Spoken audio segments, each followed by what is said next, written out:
Thanks for coming, Matt. Thanks for having me. Yep. So everybody knows that you are the owner here. I want you to go into a little bit about who you are, what companies you've started or have currently running, and then kind of why you decided to open up a co-working office. Sure. Yeah, so the first company that I started was a property management business called Maurice Property Management back in 2014. And really the whole concept of the co-working business started back then, even though we didn't start building this till 18 months ago. And it's because I just stink at working from home. Like, I check the fridge all the time, I do all my laundry, the dishwasher is always empty, and it's super lonely.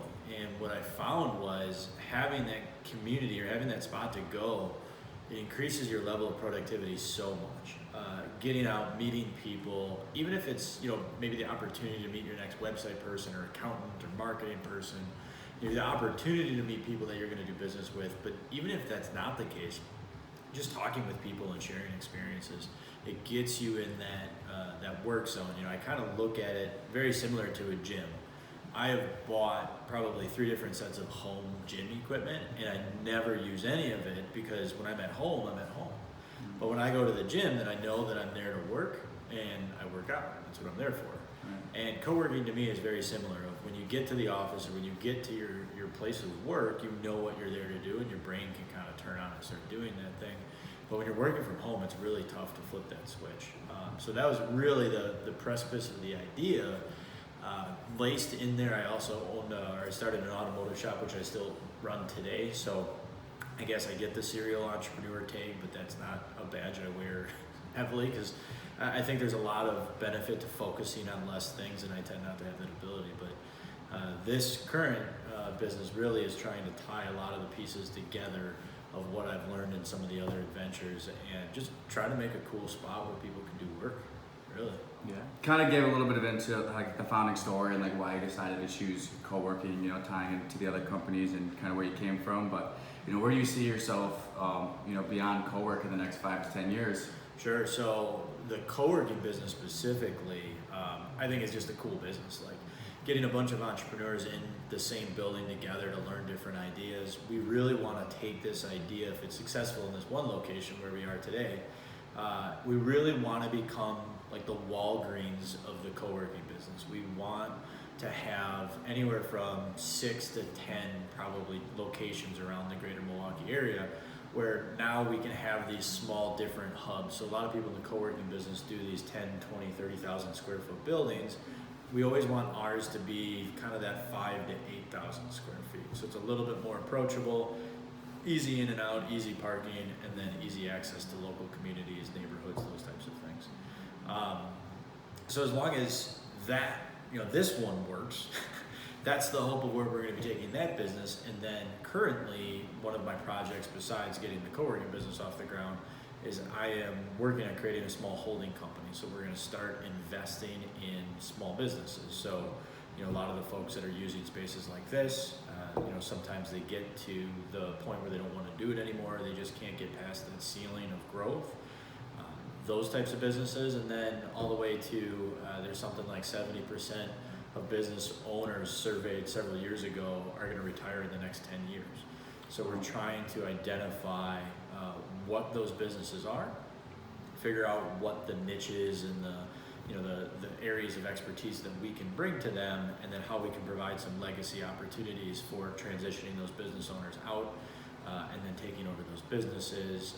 There's certainly the hope that we can get these businesses at a good deal, but I think more importantly, it's providing that legacy opportunity to these owners that, maybe their kids went and got jobs and aren't involved in the business. Their key employees don't want to take over, don't have the financial means to take over the businesses.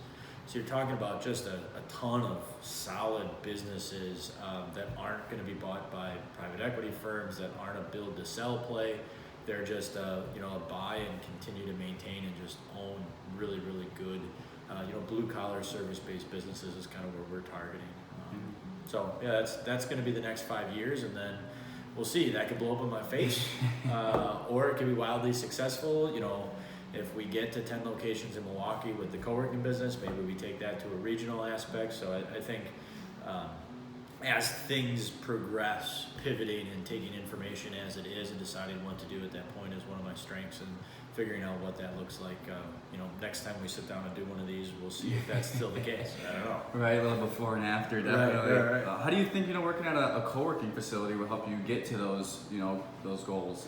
Man, like I said earlier, when I started the property management company, I needed one of these places. Like I don't work well from home, and I think this type of space, maybe we have the opportunity to meet other people that know people that have businesses that want to sell.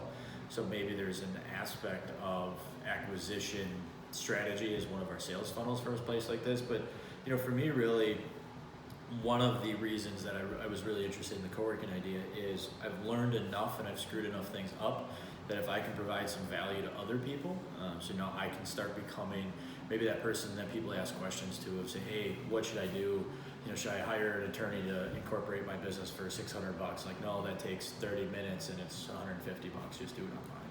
Like those types of things, and then bigger marketing plan strategy. Like I love sitting down and talking about the conceptual pieces of a business, and if I can provide value to other people in the space, that's awesome. And I think iron sharpens iron. Like you talk to other business owners and try to help them with their stuff, and then you go, oh crap, like I just told them something to do that I'm not even doing, and now I need to turn around and implement that in one of my businesses. So I think there's so much benefit to being the mentor, but then also being the mentee in those relationships.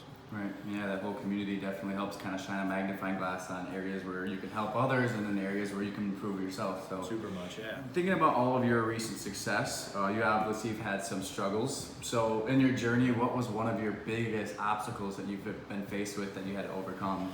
Oh man, getting this building open was a huge struggle.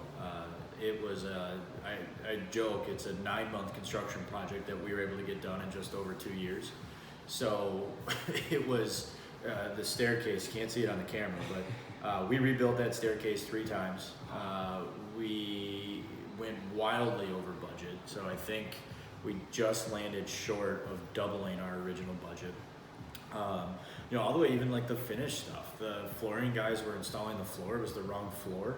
So I had to pull that last minute and change it, and timelines changed. Being the general contractor essentially of the one that was building this is nothing short of adult babysitting. And at this scale, there's something to be said for having a really good plan and then just executing that plan. Well, we kind of started out with the wrong architect and the wrong contractor, so we started with a bad plan essentially for construction from the get-go, and that was a struggle. That was, 2 years of heavy involvement, figuring out how to finance the whole thing, figuring out how to become a general contractor, because I've done enough residential projects, but I've never done a project of this size, and then figuring out how to coordinate that. So that was no doubt in the last 2 years the hardest thing I've done in quite some time. And then now that we're finally occupancy and open, it's all right, well, now we're in the midst of a global pandemic. Not everybody is interested in coming out and sharing office space with people. So now the next struggle is figuring out, well, what is the things that we can do to still build the community that we want to have, while still respecting the pandemic and making sure that we're providing a safe and comfortable place for people to work.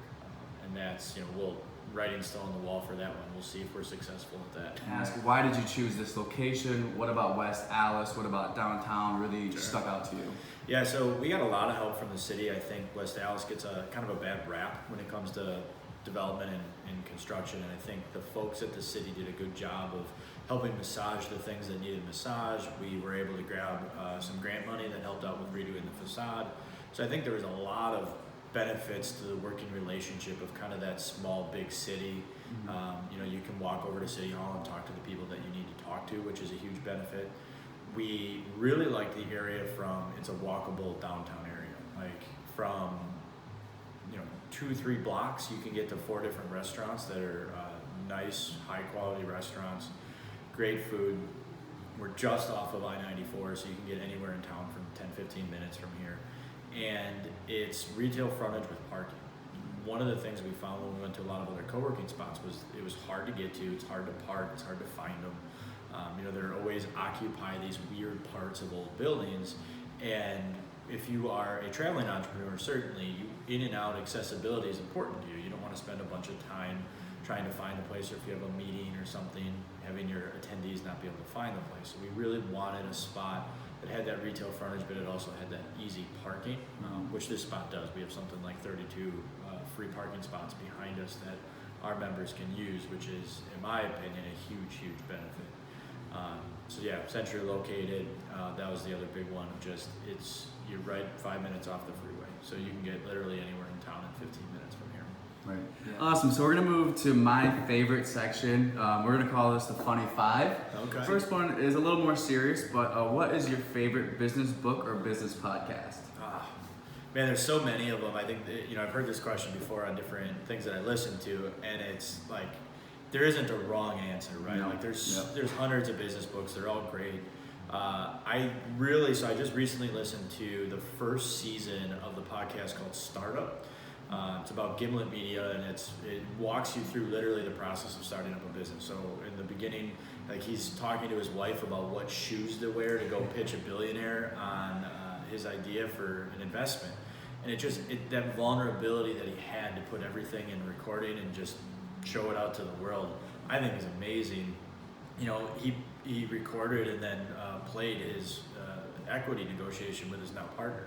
So you really get to see like this balance of what somebody coming into the business thinks they deserve for value, what the owner thinks that they can offer as far as the equity percent, and it's really interesting. The first season I think tells a lot about the entrepreneurship journey, and I haven't gotten into the next seasons yet because I was just so entrenched with the first one. I might even listen to it again. So highly recommend if nobody's ever listened to it. It's a good one. All right, so if you could choose one song to play every time you walked into a room for the rest of your life, what song would that be?